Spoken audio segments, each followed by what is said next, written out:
This is my intro. Racka-backa-bow-wow. This video has been brought to you by Five. I don't know if you guys have had a chance yet to handle our new Sesame Street money that our treasury started circulating on March 13th. I'm not going to show you here, but the front features a flattering, stately chiaroscuro of Cookie Monster. And on the back we have this giant, I have to point to it, this giant goofy roller skating birthday party purple 5. The kind of 5 that congratulates you for being able to count up to it. The kind of 5 they don't use on Monopoly money because it just isn't realistic enough. It's so big now for a reason. That's in order to help the visually impaired recognize what kind of a bill this is. However, no word on who they help by making it the color of lilac. $5 bill. A little bit gay.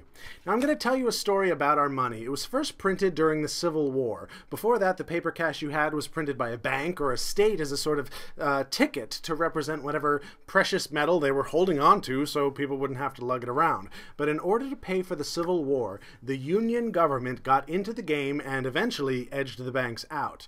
Now a major player in this process was a guy named Salmon Chase. Yeah, salmon like the fish. Salmon had run or swum for president in 1860, but he lost to Abraham Lincoln. However, as president, Lincoln embraced that philosophy known as keep your friends close, but keep your enemies closer. And he appointed Salmon Chase Secretary of the Treasury in spite of knowing that Salmon would probably try and unseat him in 1864. Now, when they started printing money, as Secretary of the Treasury, Salmon was the guy in charge. And in Gore Vidal's wonderful novel about Lincoln, creatively titled Lincoln, we have the story of the first denominations of U.S. government money. Salmon gave President Lincoln the fine status of being on the $10 bill and reserved space on the mere $1 for his humble self.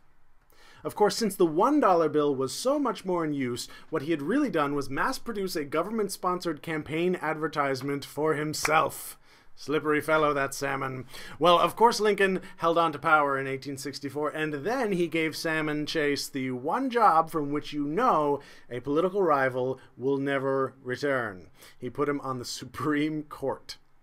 Now, I know you've been waiting for it, so here it is. The first dollar bill, with the ghost of Salmon Chase gazing vacantly from the upper left. And of course, now we have 5! 5 and 5, 55! 1, 2, 3, 5! Anyway, thanks to the 7 fine people who have subscribed since Tuesday's video. I hope this meets the high standard of quality I know you expect of me. And there you guys are. Special welcome to Scuba Dooba Dive, who has a video he took from inside a shark viewing cage where a great white literally swims up and tears one of the walls right off the cage. And you'll find that video in my favorites. Last, thanks to everyone for getting my most recent video on the charts for most discussed and top-rated news and politics. Bless you. Can you do it again? Let's see. Either way, I'll be back soon. Bye.